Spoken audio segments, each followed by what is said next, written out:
Guys, my book, Leaving and Finding Jesus, is available now on Amazon and our website, afamilystory.org. All right, let's get to the podcast.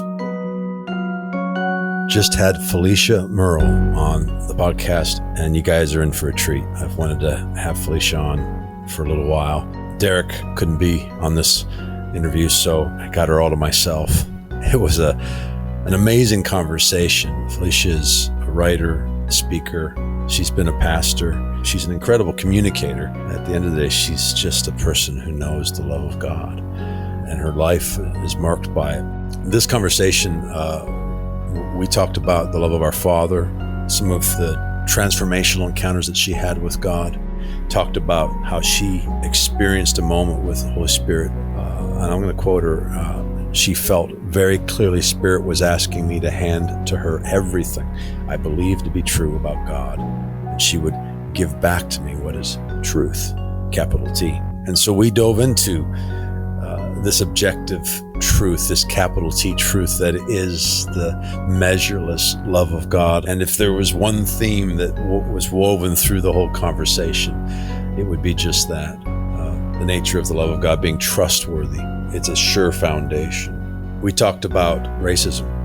We talked about systemic racism. We talked about fear and shame, and how any conversation around racism, or anytime we address it in the context of fear and shame, there will be a tendency to put up walls, become defensive, and how the way forward is revealed in the relationship of the Trinity, a face-to-face-to-face relationship, and the quality that they experience. We talk about inclusion. We talk about, I think most of all, we kept coming back to the theme of trust, and that would be the way forward. We talked about the church, where it is today, and where our hopes are for tomorrow.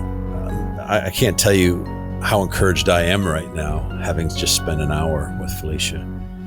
She is clearly a friend of God, and it's always an honor when I get to hang out with friends of God, those who are confident, not arrogant, not certain, just confident that the love of God is enough, and not just enough, more than enough, to bring transformation and life and wholeness to this world. So you can find her on Instagram at @Felicia_Murrell, hello, FELICIA_MURRELL. Follow her on Instagram.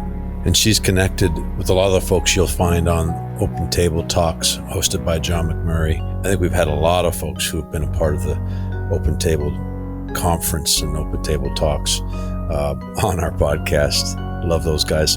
Guys, we're listener supported, so if you want to give to support the podcast, you can do that at afamilystory.org, and that would be awesome. Also, my book is out, Leaving and Finding Jesus. You can get that at Amazon or at our website, afamilystory.org. Hey, if this podcast is encouraging, we'd love to hear from you. Leave us a message on YouTube. Send me an email, jason@afamilystory.org. If you have anyone you think we should have on, let us know. Send us testimonies or questions. We'd love to interact with you guys.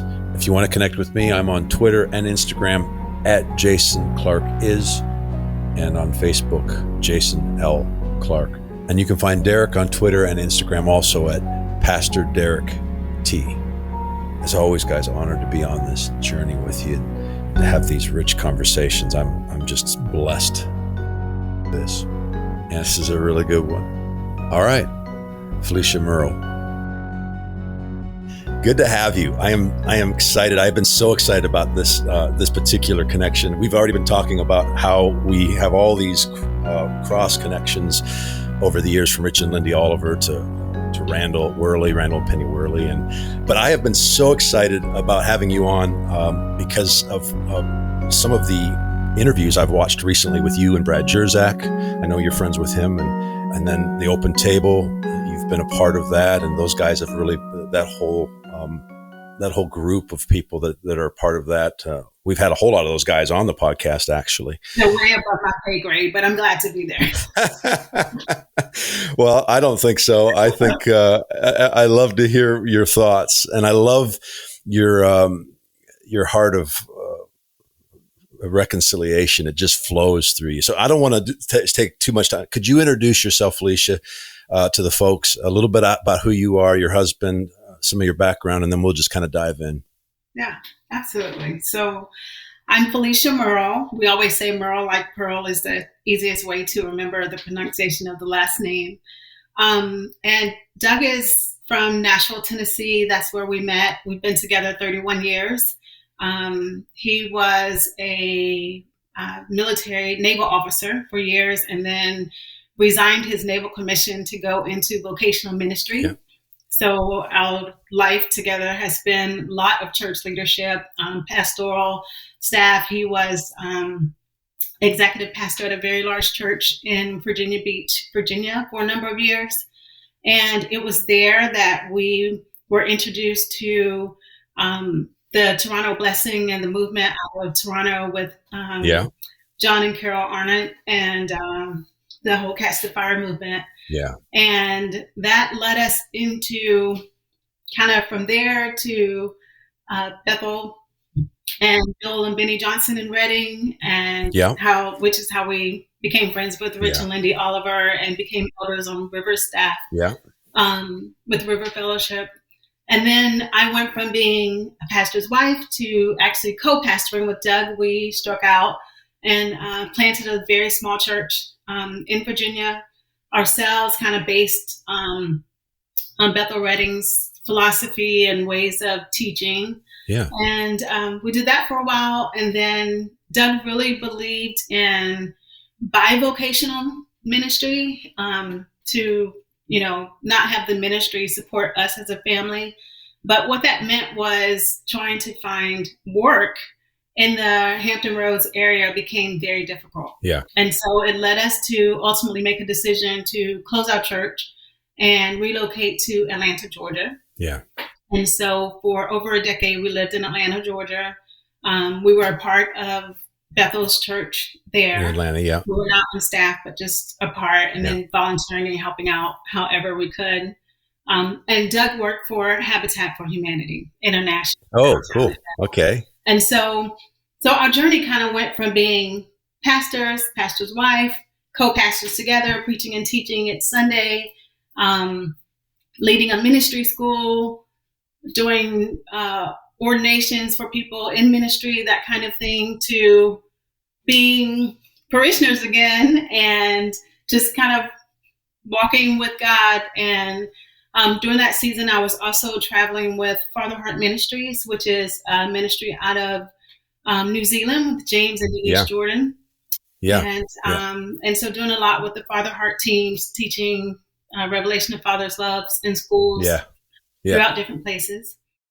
And then that led to an invitation, I would always call it, by Spirit, to hand to the divine everything that I believe to be true about God, and to allow Spirit to hand back to me everything that was true. And I thought that was kind of a one-time, one-and-done yes thing. And it just became a journey of trust, a journey of surrender, a journey of detaching from some things, and really anchoring myself in the love that I was sharing with everyone else and the love that had transformed me, but allowing there to be freedom and allowing freedom to be the structure that governed that love.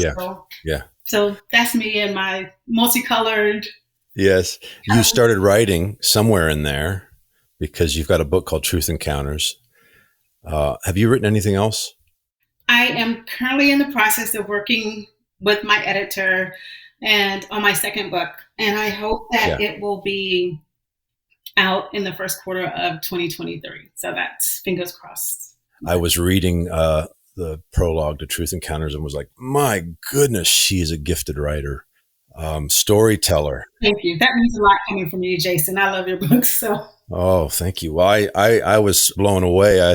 You're a brilliant storyteller. And I mean, that prologue is pretty powerful. I haven't read the book, but I'm planning on it. But I have read a whole lot of articles. Like I said, I've listened to some interviews with you. And I want to touch on this because this would be a good place to start. You were asked in a particular article a question about maybe some transformative moments in your life, and you highlighted two. And one of them, and it felt very similar to my journey because, my first books were about the love of our Father. My first books were the discovery of his affection, that Jesus didn't just come to reveal a father, but he revealed what it looks like to live confident as a child. He lived from his Father's pleasure. And this was maybe the first most transformative encounter I had. It was an actual mystical, and I think you recognize there's two major transformative moments in your life. One was an encounter with the love of God, which is about taking you into a place of trust, I would guess. And then the second is what you just talked about. And I'm going to quote you because I was like, oh my gosh, this is brilliant. But the other key moment happened almost a decade ago, and it may be longer than that now. I felt very clearly Spirit was asking me to hand to her everything I believed to be true about God, and she would give back to me what is truth. I would love for you to maybe start with that encounter with the love of God, because I think that's the foundational thing, because from there, trust is everything. And from there, you actually can now hand the keys of hand the certainties to a good Father, to a good Holy Spirit, and begin to go down that unnerving, some people would call it even deconstruction, right? That to that foundational place that is the cornerstone, that is God and Christ reconciling the world. So maybe let's start there with those two moments. If you could. I think for me, truth is rooted in the soil of love. And even with years of being in church, even as a child, I grew up in church, so I'm no stranger to church. But I grew up in a type of church where I don't ever recall really a preacher ever saying, you have a Father in heaven and he loves you. I don't remember the language of love. I remember a lot of rules, a lot of what I couldn't do, all of those kinds of things. I remember a lot of hellfire and brimstone. I was born in Washington, D.C., but I'm a product of North Carolina. I was raised in Johnston County, just outside of Raleigh. And so growing up in a rural environment, there was a lot of fear-based, a lot of that, a lot of God as angry. Right. And I always say that I was angry because I was made in the image of God, and that's what I thought God was. So even as a Christian, I remember teaching 5th and 6th grade, and one of my students went to his parents and said, "Mom, Miss Felicia doesn't like me. She's always so mean to me."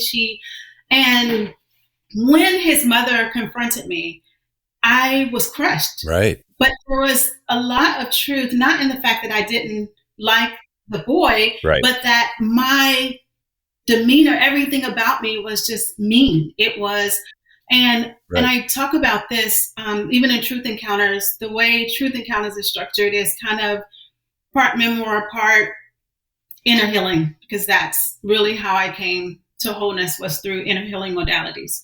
And but rage and violence were friends of mine. They were friends. Say that again. Who? Rage and violence. Yes. Okay. Were friends of mine. Right.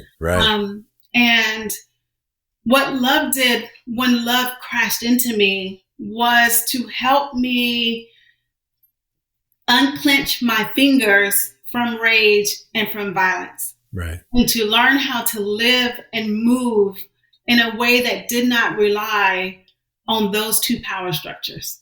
Because there's a sense of, and you talk in your book, God is not in control, about just that illusion of control, right? Right. Yeah. But I think fear also gives us the illusion of control. And fear is often expressed in rage and violence. And it was, for me, giving me that sense of control.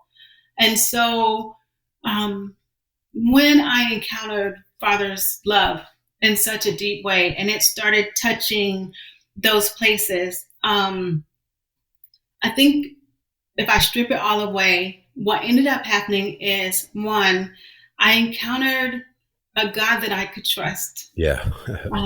A God that was and is not disappointed in me. Wow. That is not afraid of my character defects or my brokenness. Yeah. And I think a lot of times what we've tried to do is cut off the things that we think are wrong with us, to hide it, to mask it. I always say that, guilt and shame are detractors from empathy.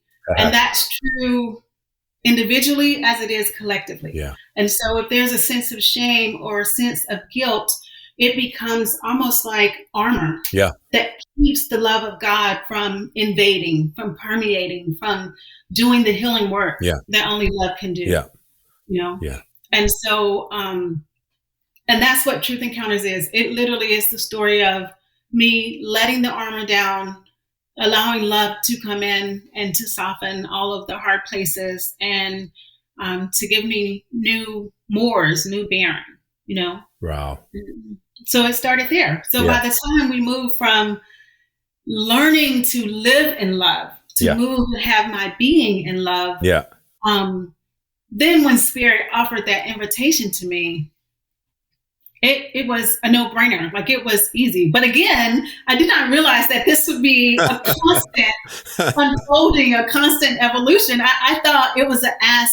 And the thing that's so crazy, Jason, is I was watching how this happened. I was watching TV and I was listening to one of my favorite ministers at the time, and they said something. And I always tell people I have a little bit of everything in my religious background, but I'm primarily charismatic Pentecostal. Yep. So as I'm watching, I heard Spirit say to me, "Do you believe that?" to something that the minister had said. Right. And the first time I heard it, I ignored the wind of it. And then, the minister kept speaking and I heard it again. And so finally I went in response back, do you believe that? Like, I don't know how I'm supposed to answer this question, but let me start there. Do you believe that? Wow. And I felt like Spirit said to me, I believe that that's true to him where he is right now. Wow. There's a lot of grace in that thought right there, isn't there? A lot of grace, right? Wow. Yeah. And so to the point that, like, I ended up, after the video finished that I was watching, going for a walk in my neighborhood. And it was on that walk where Spirit said, Felicia, what I want you to do is I want you to hand to me everything that you believe to be true about God. And let me hand back to you what is true. Wow. That's a relational this is a relational God, and a good place to be. Yeah. Wow. Yeah. So it's been a slow journey of, okay, well, what about this? What do you believe about this? Well, what have I believed about? Okay, well, show me the origins of this. Where was this rooted in someone else's fear that they built a theology off? Yeah. Where was this rooted in what someone learned in seminary that someone else taught them based on something else that may have been true to them, right, at that time, but isn't necessarily big T true? Yeah. And I know that the Spirit will guide me into big T true. Yeah. And so I had a moment like that 13 years ago. I've talked about it often on the podcast, where, when God, and my background's similar, charismatic. I've been in all the flavors, but tends to be where I've spent most of my time. And essentially, when God asks you a question, is this possible? He's actually suggesting, this is a good thought, Jason. But 13 years ago, that was essentially what I did. I handed all of my certainties to him, and there was only one certainty left: that he loved me, that his love was good, that it looked like Jesus, and that I could trust that.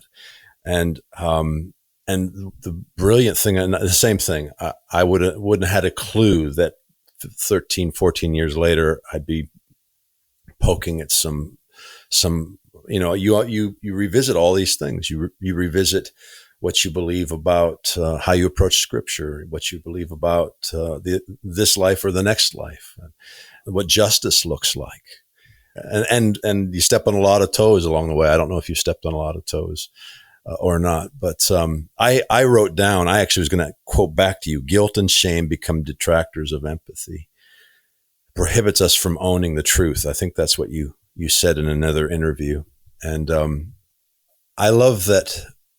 in that relational context, and this is the thought I had while you were talking. God reminded me of the sower and how I'd always viewed it through the lens of 75% of our soil is pretty bad. That was always the way I'd been taught to view it. So you better clean up your soil today, and then suddenly you start viewing it through the nature of the reconciling love of God. And you realize that this sower sows this measureless, like as though he has a measureless amount of seed, and he sows it everywhere gets seed.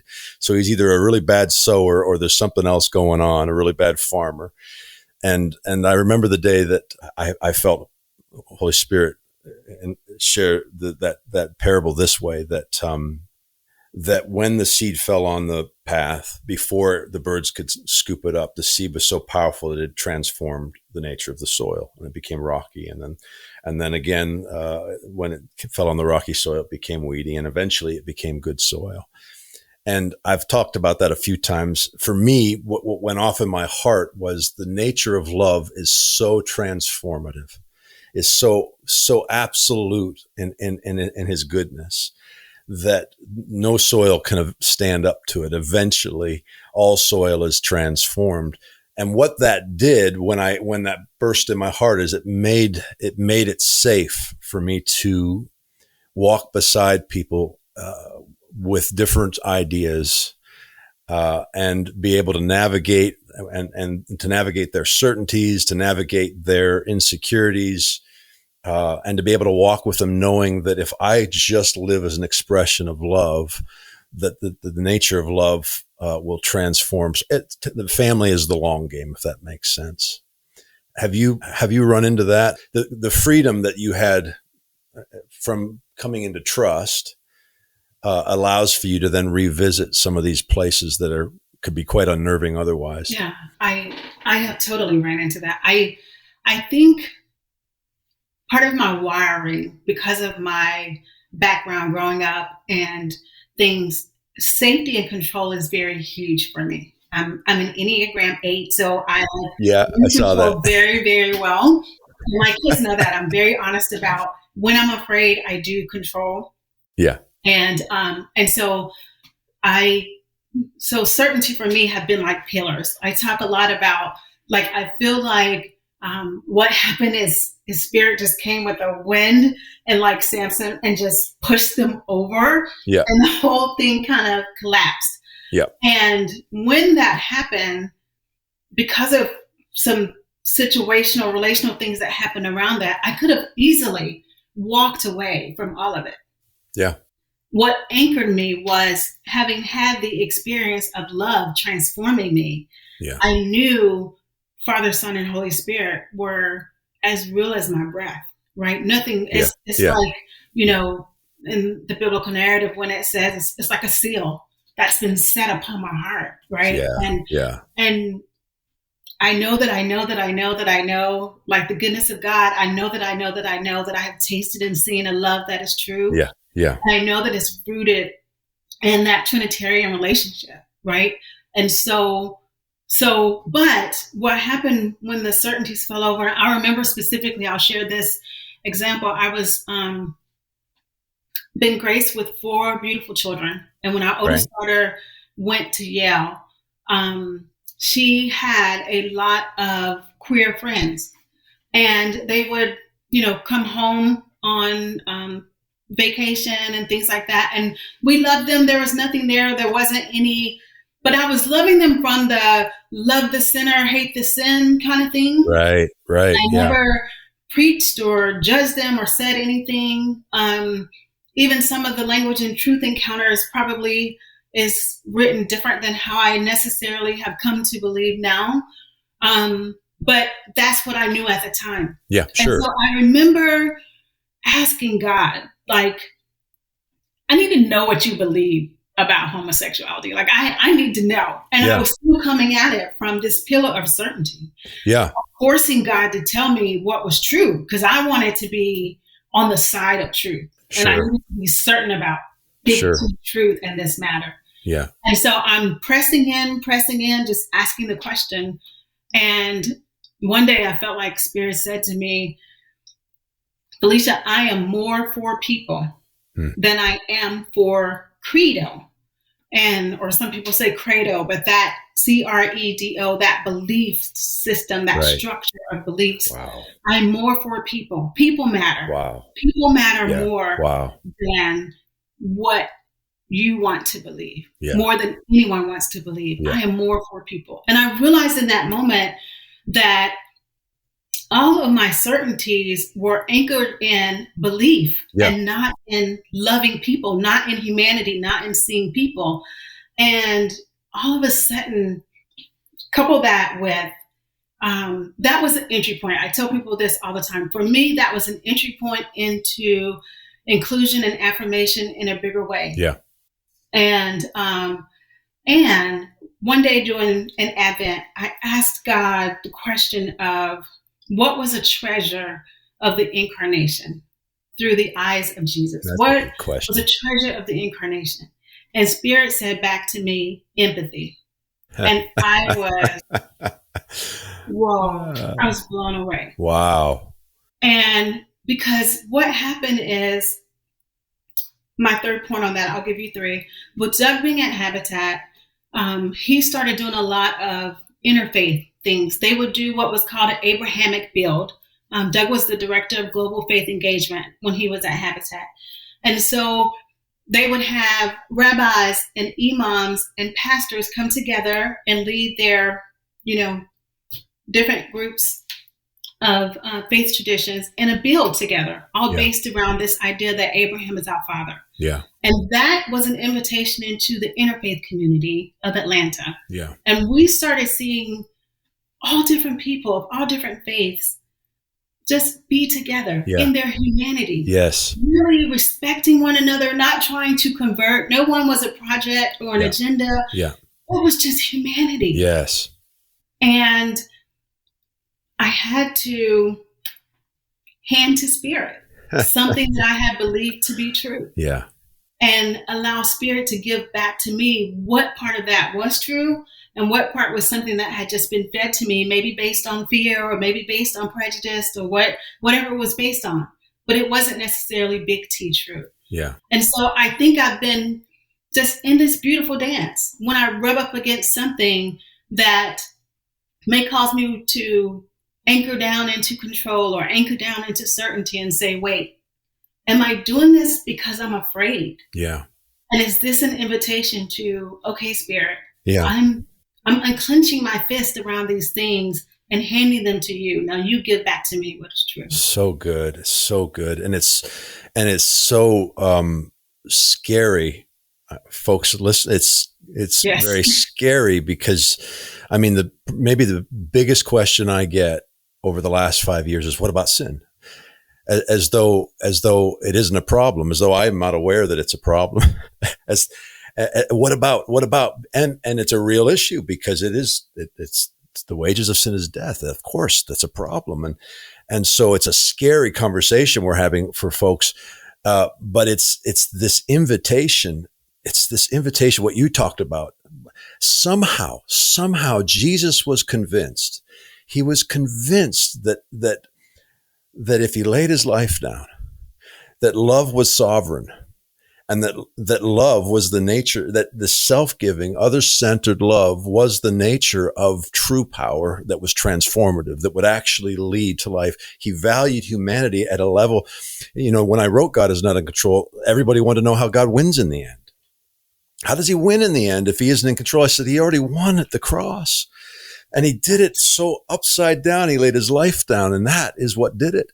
But boy, to live in that place is the only way that you live there. And this is the thing that I just want to be better at every day, is that, and some days I am pretty good at it, but not every day. But if I could wake up this morning more convinced in his affection, more aware of his love. But I think people think about winning in that manner of winning at the end, because we're still seeing it through a hierarchical lens.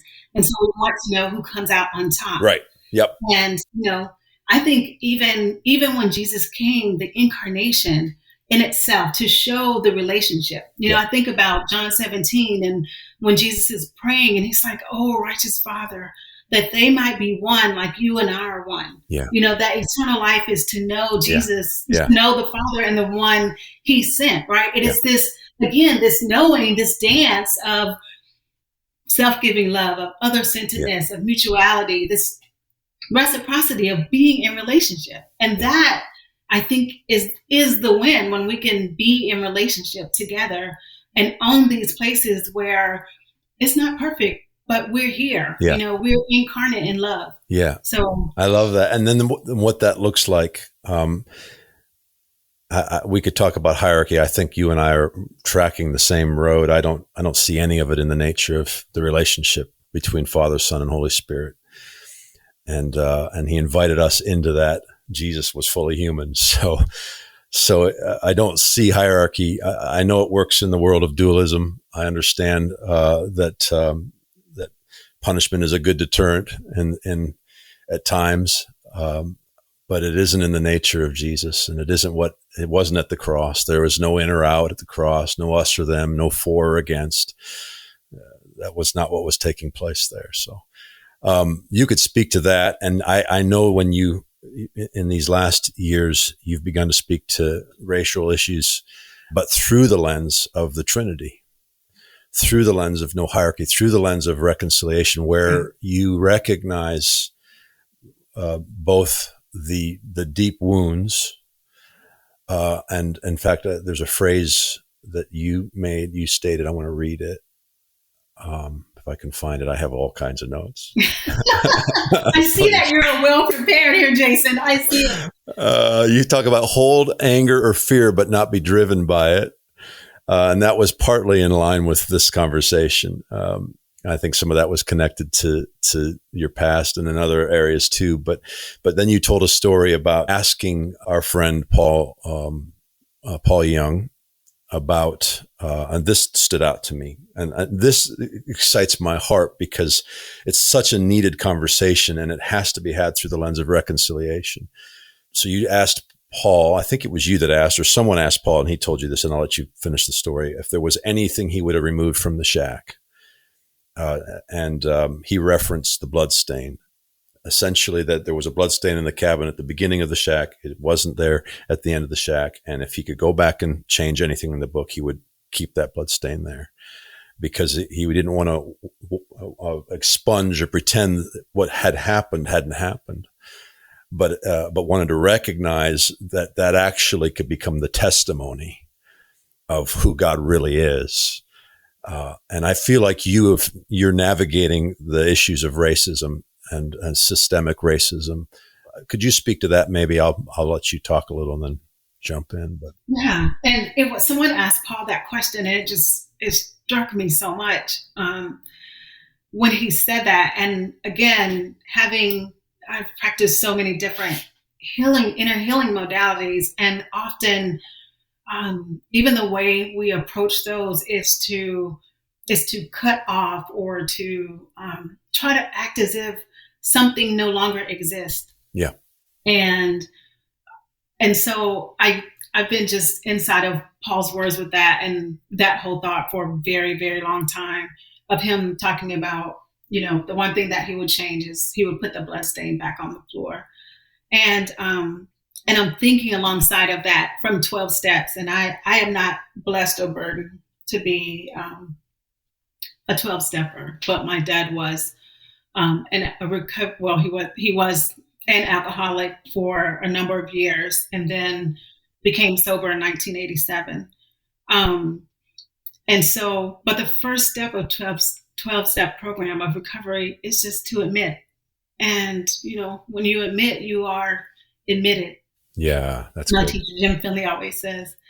And so I think what we have now is we have, again, back to the shame and the guilt, we have a lot of people who want to wipe away the stain without admitting that a stain exists. Yeah. And I don't think we get to healing without truth. Yeah, that's good. And every invitation that Spirit has ever given me has always been into the places within myself that hurt, that have been broken, that have been wounded. And there in those places, infinite mercy has met with loving kindness. Yeah. But I don't get to healing or transformation if I'm living in denial. And so I have to own both the wound and my responsibility and my complicitness to whatever I'm holding. And then inside of that, I begin to have a dance with love that reveals truth. And once truth is revealed, it allows me to move and live and be in different ways. And you were talking about, sin, and people always ask that question, what about sin? What about sin? Yeah. And this issue of racism is certainly an issue that we could say has its roots in sin. Yeah. And sin just being missing the mark. Yeah. And so, when you talk about sin, one of the things I know to be true of the divine, every place that is in opposition to love comes with that fiery, fury love. Yeah. Yeah. Which also is an invitation. If you get too close to a roaring fire, you will totally get burned and annihilated. And if you stay too far away from a fire, you cannot be warmed at all. Yeah.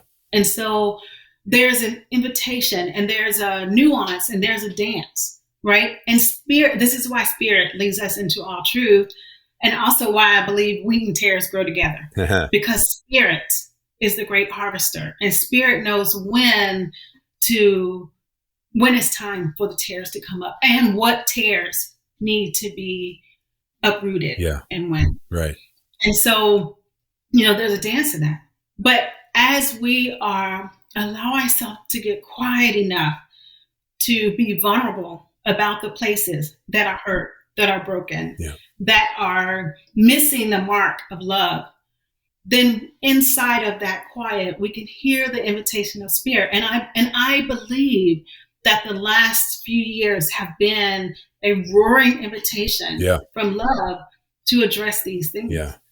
And what has happened is guilt and shame and fear become detractors. Emmanuel Aco says denial is don't even know I'm lying. He uses it like an acronym. Right. Yeah. And if we do not admit the truth, then we are lying. Yeah.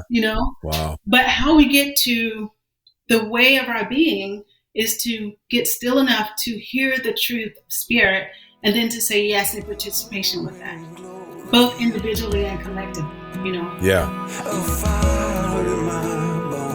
Guys, the book is out, Leaving and Finding Jesus. I'm so excited about it. In this book, we trade a punishing God for reconciling love. We exchange the lens of retribution for the transforming revelation of God in Christ, reconciling the world to himself. Wherever you are on the journey, I really believe this book will encourage you. So it's available now on Amazon or at our website, afamilystory.org. Buy it. Buy multiple copies. Share it. And then do me a favor. If it's blessed you, write a review on Amazon. Guys, I'm so thankful for you. So thankful to be on this journey with you, praying life and joy and wonder over you today. All right, let's get back to the podcast.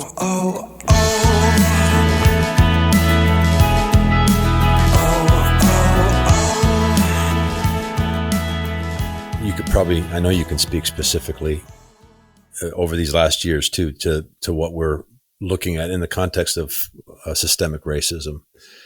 And, as a white man, I'll say this, I've had these conversations with my son. He's out of Bethel now. He's a 21-year-old. I'm so proud of him. And I love that smile. Proud dad. Yeah. So cool. But when we would work out and he was 18, he's an 8 on the Enneagram too. So he would, at times we'd have these conversations, and he's a thinker, and he would be like, Dad, I'm 18-year-old. And it would be, what would be happening, I would realize, is that guilt and shame, or condemnation and shame, had been wrapped over the conversation around race. And so he was immediately starting in the defensive posture and saying, my best friend's black, I'm not, and I'd have to stop and have to dismantle fear. I'd have to dismantle shame, dismantle condemnation, so that we could then begin to look at the impact of systemic racism. And one of the ways that you helped, and I wish I'd had this 3 years ago when we were having these conversations, I had the spirit of it, but you put language to it in a way that I hadn't at the time, because that word racism it's potent, and should be, and it's an ugly thing, but it's a potent word that has so much, like you said, guilt and shame attached to it, that the natural response is to want to expunge or pretend or ignore or wash away, or let's move on, instead of addressing it. And even to the point where, his argument at the time was, I'm being told as only white people can be racist. And so we would have to navigate this. And you clarified that and gave language to that in a way that really helped. You used this word. You said, all of us have prejudice. We all can participate with prejudice. But prejudice with power is the nature of a systemic racism. And that Black people have never had power. And we were having those conversations, but I did not have that language. And when I heard you articulate that, I thought, oh, that is so helpful to dismantle that condemnation and shame and be able to have a conversation in which we can really truly look at this for the purpose of understanding, of reconciliation, for the purpose of a future and a hope. I'd love for you to maybe articulate, can speak thoroughly on this subject. Yeah, I think the biggest thing with, especially we've been in Florida almost 4 months, and it's been interesting being in Florida. Yeah.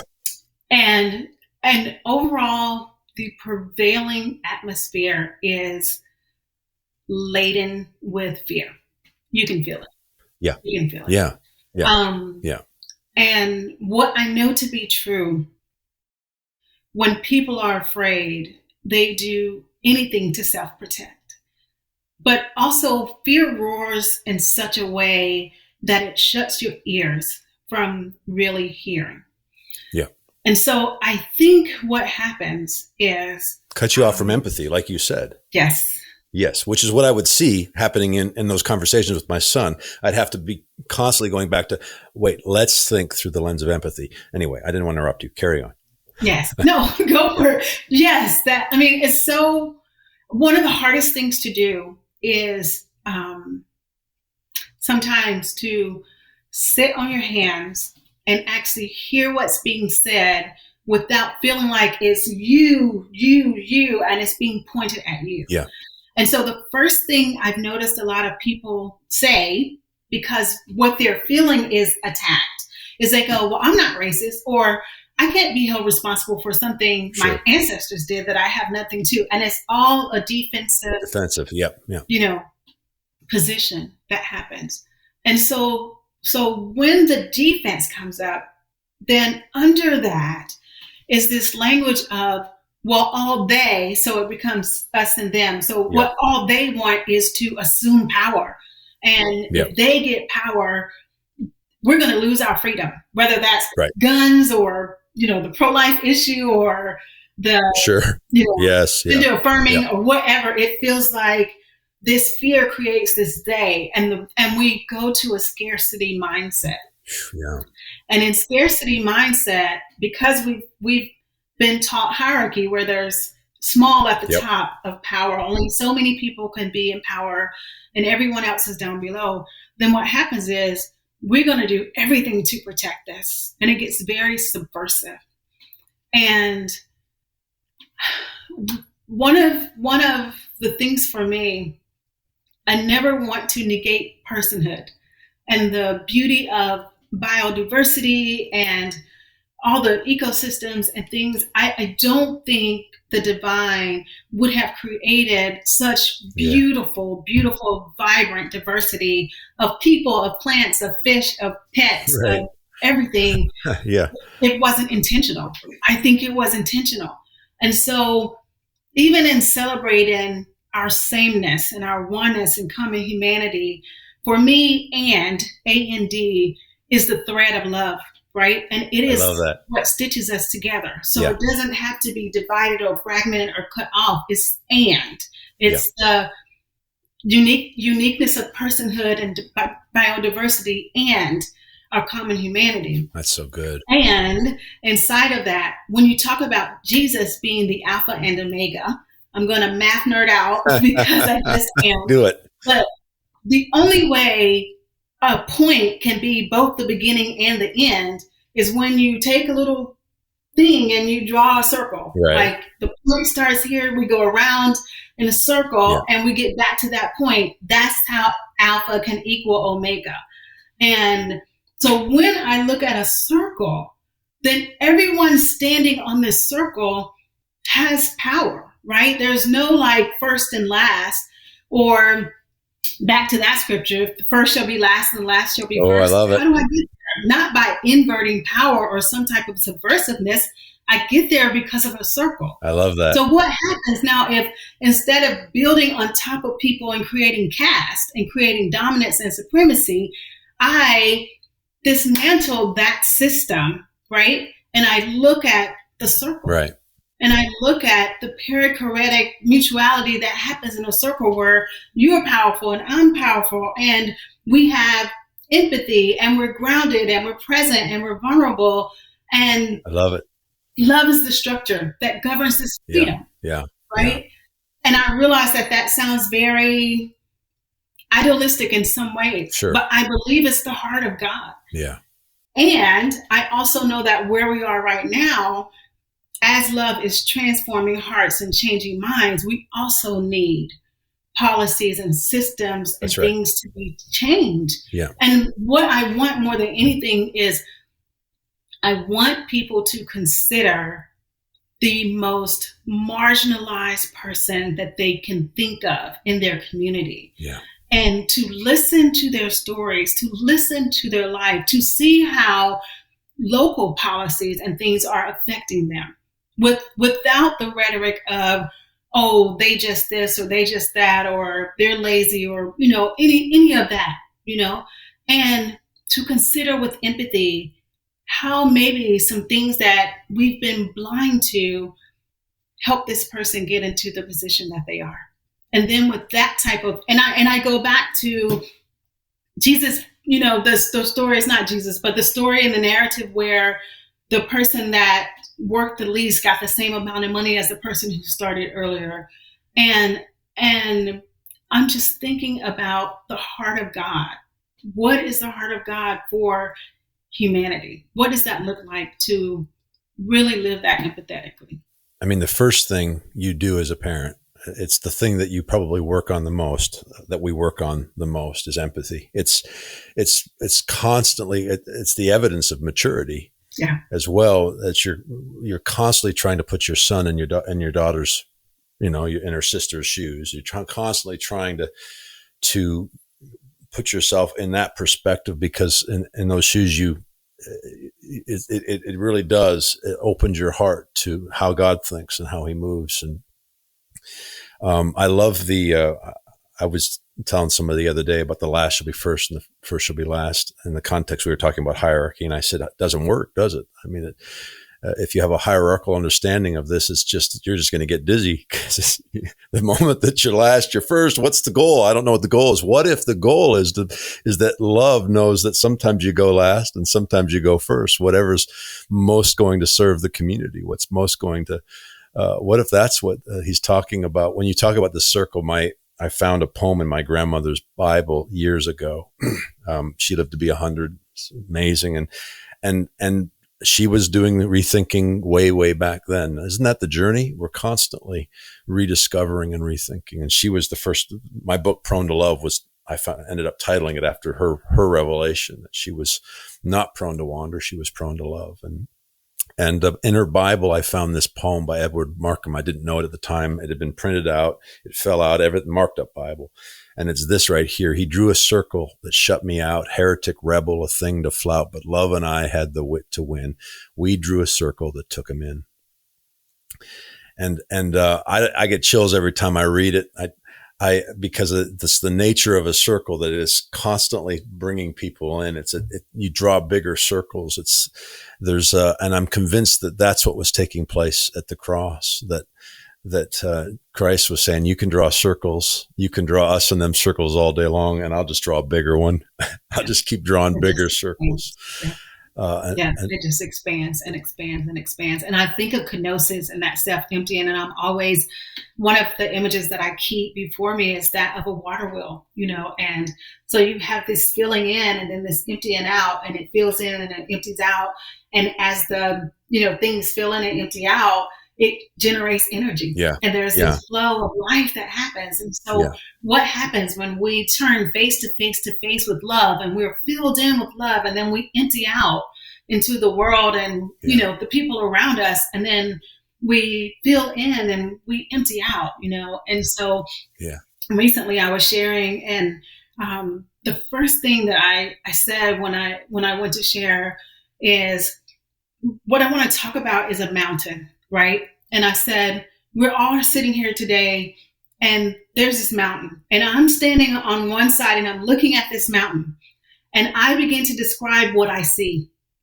And everything that I'm saying is true because that's true to me. This is what I see out my eye gate. Yeah. You're standing to the left of me, 40 degrees to my left. And you start describing what you see. We're staring at the same mountain. 40 degrees to my left, you start describing something. Yeah. And, 35 degrees to my right, somebody else starts describing something. But then the person to my left and my right start arguing about how this is not true and that's not true because this isn't what they see. We're all staring at the same thing. Yeah. We have to allow for a certain grace of where you are in your journey and what you see. I love that. I love that, Felicia. And I had a break in that meeting, and someone came up to me and they started talking about how when they found out that I was coming to speak, they didn't want me there. Oh. Because I had been sharing some things about race, and I'd written a poem. And I assumed they were talking about a poem that I had written for the Center for Action and Contemplation called Silence. And so they didn't want me there because they thought I was going to be coming to talk about Black Lives Matter. Okay. And they began to tell me about their childhood growing up and how they were bullied by Black people. Okay. And, different things. And so for them, they just couldn't understand this mantra or what it meant or whatever. Yeah. I could tell that what this person wanted from me was agreement. Sure. Right? Sure. And I couldn't offer them agreement. Yeah. That would not be true to who I was. That's right. But I could offer them space for that to be true to them because of their journey and where they were. Wow. And so I just listened. Yeah. And after they shared with me, I took a really deep breath and I said, thank you for sharing your journey with me. Yeah. I waited a few pauses, and then they got up and, moved on. Yeah.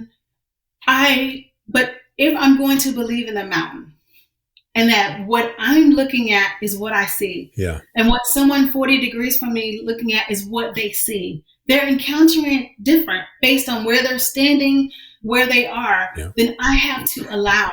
I have to allow. And one of the things I know about Spirit joins us in the places where we are. Isn't that good? And allows. Yeah. And allows. Yeah. My teacher, Jim Finley, says that God protects us from nothing, even as God sustains us in all things. Shoot. Allow. So allow. So good. And yet, even as these things are being allowed, there's an invitation to come into big T truth, to come into wholeness, to come into a place where this and yours 35 degrees to my right can stand beside each other and have a thread, right? Yeah. Yeah.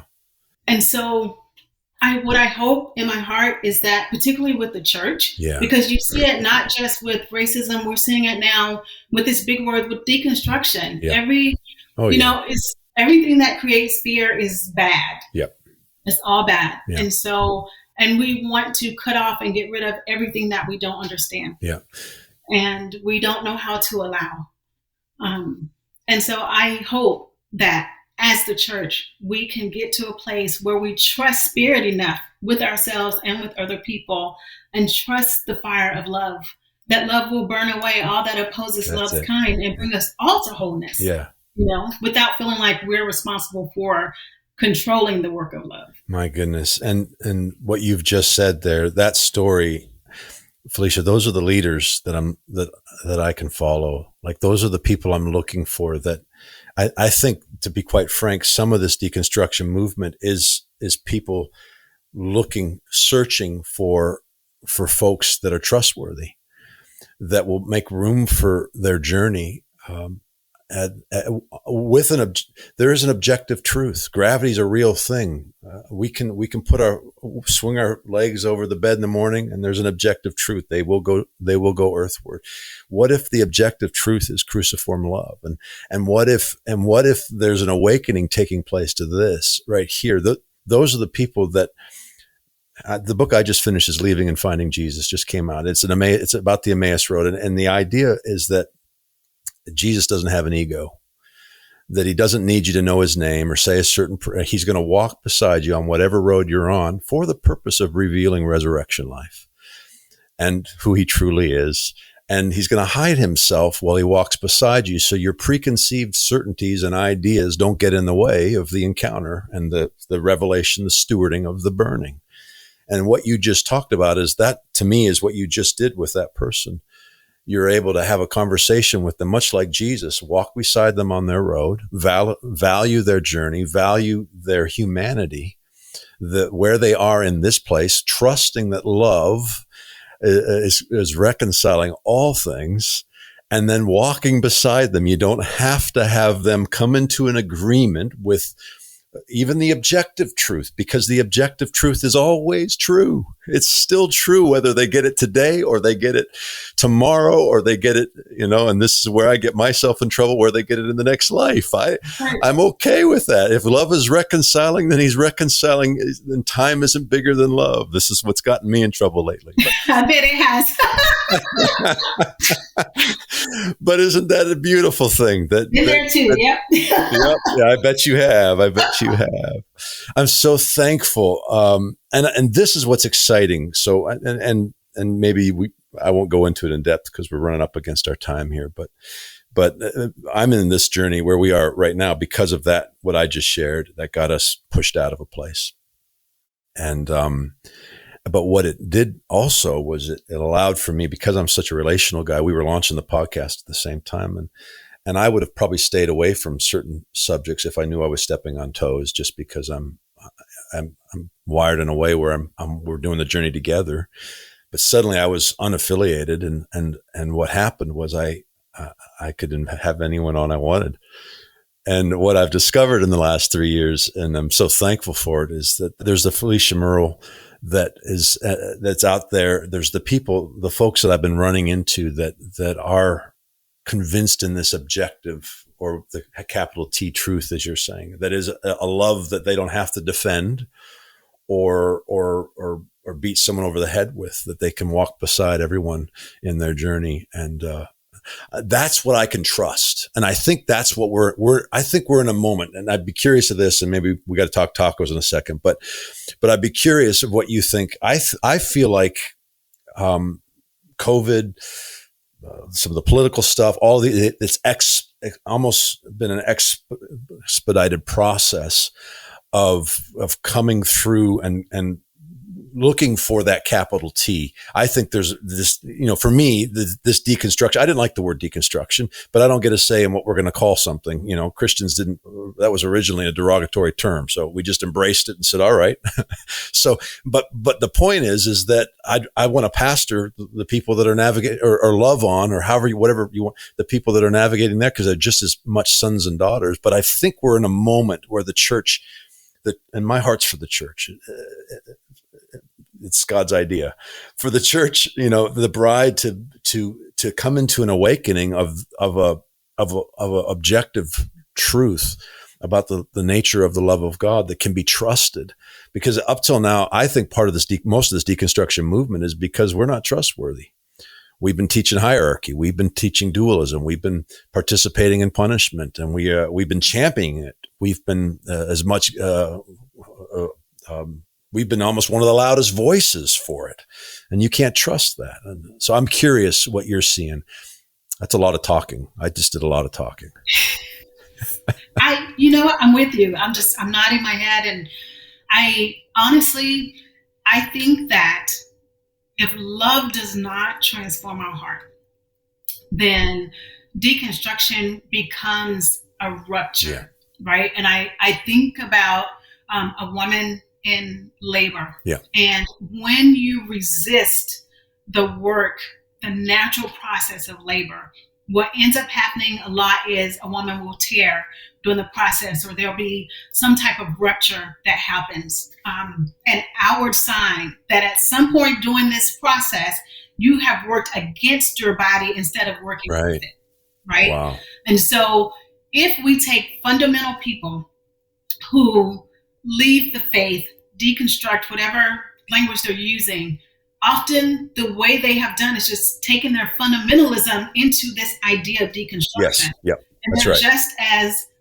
vengeful and hateful and fundamentalist in this way. They didn't, there's something that happens in transformation. And I do believe, St. John of the Cross is just one of my favorite people to read. And when St. John of the Cross, Meister Eckhart, St. Teresa of Avila, these people went through deconstruction. So deconstruction is not a new thing. It may be a word of today, but the process itself is not a new thing. No. And it is just really a letting go of this scaffolding, a detachment from all those things so that we can be born again, so that resurrection might happen. Yeah. And that's good. I think it was St. John of the Cross who says, God kills the soul to resurrect her.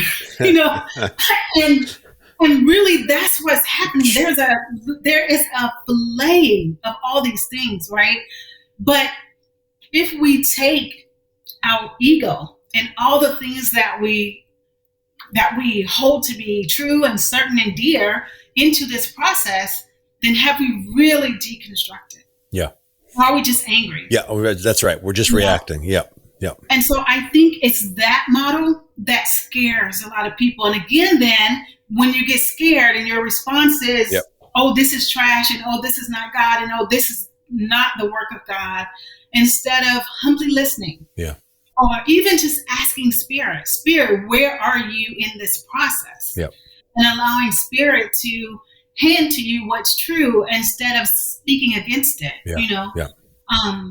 And so I see it really as an invitation to evolve, to unfold. And I think because we have relied so much on certainty, we have not allowed for a faith that walks in relationship with love in the unfolding of mystery. That's so good. Yeah. For me, that's all faith is. That's all faith I is. am hand in hand, face to face with Father, Spirit, and Jesus.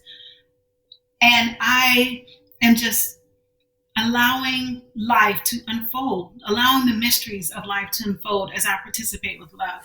So good. And that's a different picture than certainty. Yep. I don't know. I don't know my today. I don't know my tomorrow. People ask, what does restoration look like with racism? What do you want to happen? I don't know. Yeah. What I want is for hearts to be healed. Yeah. That is my heart, because I feel like if I create a picture in my mind of what this is supposed to look like, then what happens is if it doesn't look like that, I'm disappointed. Wow. Yeah. And I have spent the last few years very disappointed in people because they didn't respond in the way that I thought the way of love would respond from them. Yeah. And so even in that, I have had to hand to Spirit all those people that I love and that I thought loved me, but then said some things that just made me cry. Yeah, I'm sorry. Yeah. And defended positions that I never thought believers would defend. Right. And that too is for grace, because that's a journey that they have to go on with love. I cannot force them to come to my side of the mountain. Right. And so I have to allow. So good, Felicia. Yeah. And the same, whether it's the race thing, the deconstruction thing, all of it. There's a place of surrender that has to happen. And my husband always says, my job as a pastor was to take your hand, to put it in Holy Spirit's hand, and to leave it there. Do I trust love with you as much as I trust love with me? Wow. And I need the answer to that to be yes, or I don't really trust love. Wow. That is so powerful. That's it right there. That is, there's some juice on that. That'll preach 100 different ways. I know the journey. I can't say I know yours, but on my own, to be able to release people, it's easier to release a stranger than those that you've done life with and navigated with and know you. And yet it's the same journey. It's what you said. Do I trust love? Do I trust love? And, man, that's the good news though, that love is trustworthy. And that is faith and the mystery of faith. So we could do this for another hour, I know, but I think we could. but I want to respect your time, and I'm so glad that we were able to connect this way. And I appreciate the invitation. Thank you. I'm really honored. A couple, we're called Rethinking God with Tacos. So I don't know if you've heard the podcast or not, but we do talk tacos a little bit at the end. The joke was that I'm not an academic. I don't want to be taken too seriously, and that was a way to do it. But you a taco person? Bonafide taco lover. Yes, sir. Well, that's good because that's the only place where we find separate. Just kidding. I only have a whole Instagram page dedicated to food. I love. Do you? Food, especially tacos? Yes. Do you really? What's the Instagram page? It's FEV Foodie. FOODIE. Wow, I'm gonna go check. I'm gonna go follow. What's your favorite? You don't have to talk tacos. Like, do you hit restaurants? Is that what you do? I do restaurants. I am a white tablecloth fine dining person. I do really like fine dining. Yes. Yeah. But I love a hole in the wall, and I find like that's how when Doug and I travel, that's how I find my way through a city. I make a list of local coffee shops. I don't do a lot of cheap restaurants. I usually find local restaurants, and that's what I do. So my wife would love you. That's what she does. That's her. In fact, I say that if you want Karen to remember an event, have good food there. Anchor it to food. There you go. Yeah. If there's a good meal, she'll literally say to me, she'll be like 25 years ago. She's like, you remember that time we met so-and-so in the Western New York little town? I'm like, what? She's like, no, we stopped at that pizza joint and they had, and she'll tell you about and I'm like, I don't, but that's how if I'm like, you want her to remember you. Yes. For me, food is the vehicle to communion. We went to Vegas a couple of years ago and we were off the strip, but there was this like hole in the wall taco shop. Everything was in Spanish. So I literally had my phone out, putting in, Spanish names, trying to figure out what tacos I was ordering. Nice. The only thing I recognized was carne asada and al pastor. So I got those two, and then I would be like, okay, let me type this in. Let me try this. And the tacos were $1.25. So every night we would finish like 2:00 in the morning and walk down to this hole in the wall taco place and get tacos. I love that. Unapologetic. I was in Austin, Texas. Same thing. I was there for 3 nights. I found this taco joint the first night. Look, Austin's a city known for food. All I ate was at that place for 3 nights. I was like, I don't need to go anywhere else. This place is awesome. So I love that. But awesome. Well, what are you doing now? Where do we find you? What does your days look like? Oh my gosh. Vocationally, I am a freelance copy editor. Okay. So my days are always stuck inside of someone's manuscript. Wow. I wish I'd known that a month ago. Yep. So that is what I do. And then I am chatting it up on Facebook all the time. People can follow me there. And then I have Instagram at Hello Felicia _Murrell. I'm there. Not as often, but I am there. I post some poetry and stuff over there. And I am trying to finish editing this book. So that's kind of, That was going to be my last question. What's this book be titled? Do you have a title yet? A-N-D. Oh, yes, that's right. I did know that. Yeah. Unless my editor rejects it, but right now that is the title. And has been in my heart probably for the last 2 years very strongly. And I went from "and" the bridge to "our return" but I really think thread. I feel like love is a master weaver, and helps us stitch ourselves back to one another. So. That's so good. I spoke at a church in California a month ago, and the title was "Yes and it was on love. All my messages are, but it was when a troupe of comedians work together, the phrase is "yes and," but it was playing around the nature of his love. His love is this good. You need your yes and people. His love is this good, and then somebody else goes yes and I think that's what you're running at. But with a whole lot more revelation, I think a whole lot more for us. So, and I really do love your writing. So I'm looking forward to it. I'll get the other book as well. But that means a lot to me. Thank you. Yeah, honored to have you on, and so thankful that we got to do this. I think this is going to really encourage a lot of folks.